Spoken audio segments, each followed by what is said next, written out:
વડોદરામાં ગંભીરા બ્રિજ દુર્ઘટનાના 23 દિવસે હવે મોટી કામગીરી હાથ ધરાય છે।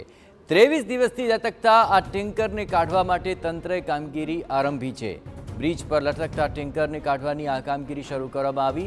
આપ જુઓ કે સુરક્ષાના સાધનો સાથે ટીમ ટેન્કર સુધી પહોંચી ચૂકી છે। સરકારે આણંદ કલેક્ટરને ટેન્કર ઉતારવાની જવાબદારી સોંપી છે। ગંભીરા બ્રિજ દુર્ઘટનાને આજે 23મો દિવસ છે અને 23 દિવસ બાદ જે લટકતી કહી શકાય કે ટેન્કર છે તેને ખસેડવાની કાર્યવાહી હાથ ધરવામાં આવી છે।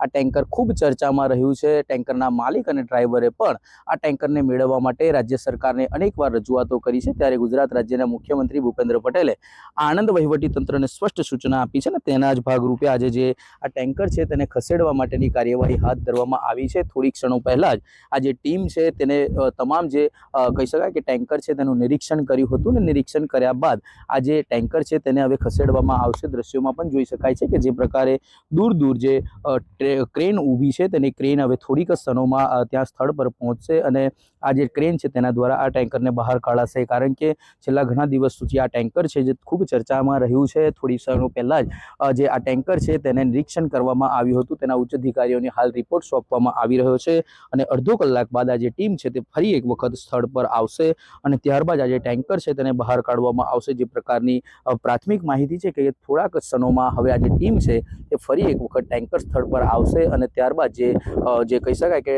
ક્રેન અને તમામ જે વાહનો છે તે પણ સ્થળ પર લાવવામાં આવશે અને આ ટેન્કરને ત્યાંથી ખસેડવાની કાર્યવાહી હાથ ધરવામાં આવશે। ધર્મેશ પટેલ, TV9 પાદરા।